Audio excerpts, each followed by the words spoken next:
Kemba Walker got a good shot. He didn't shoot the ball well today, but he got a good shot. And then, but that's just how it goes. But I like what I saw today from the Celtics all game long. I mean, obviously, I would like to see more from Kemba, but outside of that, the big shots that these guys made, the defensive stops that these guys got, great team effort across the board. Perk, what was the scene in your man cave as that was all going down?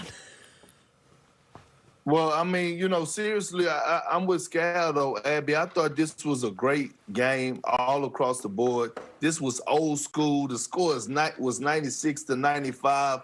I thought the Celtics could build from here. And look, I understand there's no more victories, but the way that they competed on the defensive end, first of all, we haven't seen this Celtic defense all season long. They stepped up to the plate. Even the shots that the Lakers were hitting, they were tough contested twos. And by the way, they buckled up. They was talking. They was trapping. They was doing everything that we have known the Celtics to do. And I was very impressed, more so with the Celtics than even the Lakers, although the Lakers got the win. The Celtics really don't have anything to hang their heads about. Defensively, I think they took a step forward tonight.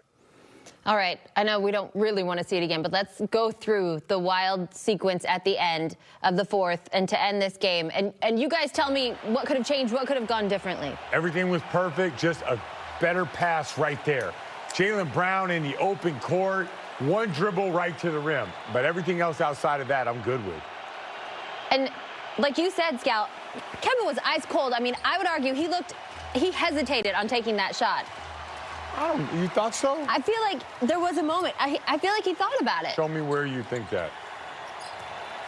Steps, looks, maybe not. You're right. I like it. I think he knew he was up against the clock. I can't argue with that. Just, it's all about the little things. It's this pass right here.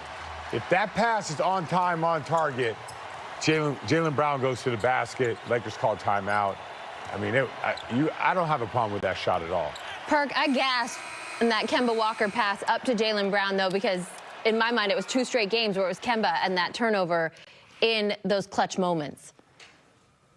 Yeah, absolutely. And Kemba has never been known to be a facilitator or a passer. He's a bucket getter. And to be honest, he would have had to make a perfect pass to get that pass to Jaylen Brown because they had people around him. So at the end of the day, I was just happy that they got the stop, though, Abby and Scal. Yeah. Like, Semi Ojeleye buckled down. He didn't let, Anthony Davis bully him. He didn't let Anthony Davis get a clean look. He got into his body, got physical with him, and forced the turnover. And the Celtics just kept competing and kept fighting. At the end of the day, all you want to do is make sure you give yourself a chance to win the ball game. And I thought the Celtics did that tonight. Kemba would not play horrible again, and they will come together. Jason Tatum found his rhythm, and Jaylen Brown, hey, he was Jaylen Brown as usual. I know. We are going to talk about this duel between AD and LeBron and Jaylen Brown and Jason Tatum because, I mean, I would argue Celtics duo out-dueled the Lakers. But really, this game had everything if you're the Celtics. Better defense. Their stars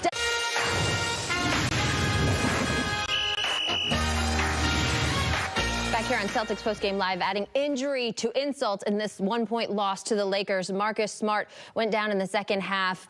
And, guys, it was ugly. The team calling it a calf strain. But, I mean, watching the replay, Scal, I mean. No, Perk, I didn't know. I've seen dudes bust their Achilles. I've seen ACLs. I've seen all kinds of things. I don't know if I've ever seen. We saw Gordon Hayward break his leg. Yeah, I don't know if I've ever seen. Perk, you ever seen anything like that? Like he lands? Avert your eyes if you don't want to see it again. I mean, really, yeah. I don't know what that is. You have, Perk? I have. Yep, I was playing with the Oklahoma City Thunder, and Thabo Sefolosha had that same type of calf strain. And it's not, I'm telling you, it's that painful. Now, my thing is that what grade of calf strain it is, because it looks severe. And for Marcus Smart to go down hollering, I know it had to be painful. So a calf strain is serious. I watched Thabo Sefolosha battle with it for years. So, yeah, that pain is serious, Scal and Abby, serious. Well, that's not good. As you saw him hop off the floor, not wanting to put any weight on it. Yeah. How did Thabo do? Like, how long did it? How long was he out? Yeah. So I'm gonna tell you, he had, I think, I don't really remember, but I think it was like a grade 1, no, a grade 2 ankle, grade 2 calf strain. So he was out for like 6 weeks. He came back and then he re-aggravated and he was out again for like another 2 months. And seriously, he never got over it. That's why you always see him wear that one sleeve when he was playing, because that calf injury always was lingering with him. He was always re-injuring. Oh, Perk, we don't want to hear that. A strain by definition is a tear, so there's muscle tear in there. Yeah, minor. Yeah, not like rupture. It's not a rupture. Different from a rupture. Rupture. Right. Different. So strain, yes. Yeah. But you know what? But Perk's right though. Like calves and stuff like that, hamstrings. They heal weird, and you got to be 100% before you come back. Yeah, which is too bad. And the good thing about it is that you can't have surgery to prepare it, because it's basically a soft tissue. But the only problem with it is that you have to make sure that you give it the right amount of time to rest, or if you come back too soon, it could be an ongoing situation. So hopefully, we got, the NBA, the Celtics got the best doctors and medical staff around.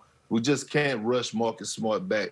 It's a delicate injury and a serious injury. You got to take his time. So far, that's all we've seen from this training staff, is just taking the cautious approach. And so before we speculate anymore, let's hear from the head coach, see if he has an update. Here now is Brad Stevens. It's the post-game press. Tear, so there's muscle tear in there.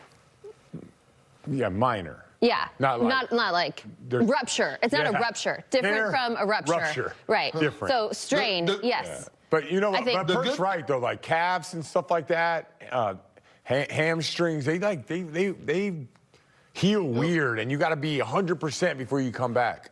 Yeah, which is too bad. And the good thing about it is that you can't have surgery to prepare it, because it's basically a soft tissue. But the only problem with it is that you have to make sure that you give it the right amount of time to rest, or if you come back too soon, it could be an ongoing situation. So hopefully, we got,